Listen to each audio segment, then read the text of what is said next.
আসসালামু আলাইকুম। Ruhi's kitchen and ভ্লগে আপনাদের স্বাগতম জানাই। আজকে আপনাদের দেখাবো খুবই মজাদার কোকোলা নুডলস রেসিপি। আশা করি রেসিপিটি আপনাদের ভালো লাগবে। নুডলস অনেক বেশি ফেমাস ও অনেক বেশি টেস্টি হওয়ার কারণে ছোট বড় সবাই পছন্দ করে। এই নুডলস কিন্তু অনেকভাবেই রান্না করা যায়। আজকে আমি দেখিয়ে দিচ্ছি আমি কিভাবে নুডলস রান্না করি। তো চলুন শুরু করা যাক। প্রথমে আমি চুলায় পানি ফুটিয়ে নিয়েছি। পানি যখন ফুটে উঠবে এ পর্যায়ে দিয়ে দিচ্ছি কোকোলা নুডলস 1 প্যাকেট।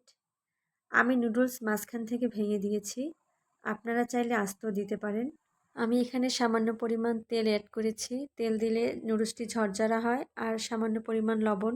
অপেক্ষা করছি নুডলস সেদ্ধ হওয়া পর্যন্ত। একটা নুডলস আমি দেখিয়ে দিচ্ছি। এই তো নুডলস সেদ্ধ হয়ে গেছে। এখন আমি পানি ঝরিয়ে নেব। এখন আমি একটি প্যানে পরিমাণ মতো তেল দিয়ে এর ভিতরে দিয়ে দেব পেঁয়াজ ও কাঁচামরিচ কুচি। পেঁয়াজ ও কাঁচামরিচটি ভালো করে ভেজে নেব।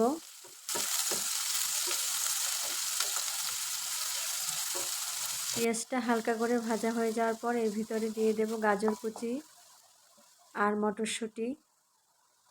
আপনারা যে কোনো ধরনের সবজি অ্যাড করতে পারেন।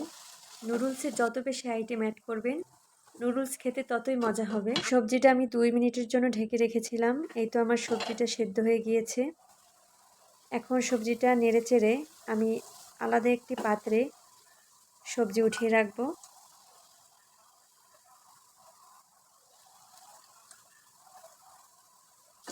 এর ভিতরে কয়েকটা চিংড়ি মাছ ও সসেস দিয়ে ভালো করে লালচে করে ভেজে নেব।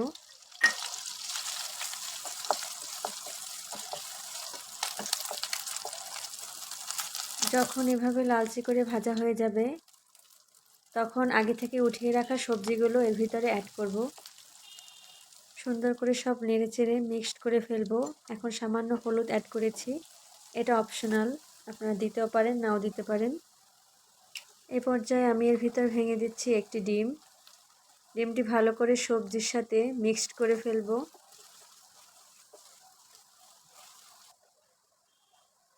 সব উপকরণ সুন্দর করে ভাজা হয়ে যাওয়ার পর এর ভিতরে দিয়ে দেব আগে থেকে সেদ্ধ করে রাখা কোকোলা নুডলস। ডিম সবজির সাথে নুডলস ভালো করে মিশিয়ে নেব। এখন আমি এর ভিতরে দিয়ে দেব 1 প্যাকেট ম্যাগি ম্যাজিক মশলা। নুডলসের প্যাকেটের ভিতরে যে মশলাটি থাকে ওটা আমি দিই না, আমি সবসময় এই ম্যাগি ম্যাজিক মশলাটা ইউজ করি। এটি দিলে নুডলসের স্বাদ বেশি ভালো লাগে আমার কাছে। আর দিয়ে দেব টমেটো সস। সব উপকরণ সুন্দর করে নুডলসের সাথে মিক্সড করে ফেলবো। আমার রেসিপিটি আপনাদের যদি ভালো লেগে থাকে তাহলে আমার চ্যানেলটিকে সাবস্ক্রাইব করবেন। আর যারা ফেসবুক পেজ থেকে দেখছেন তারা অবশ্যই ফলো লাইক করবেন। আল্লাহ হাফেজ।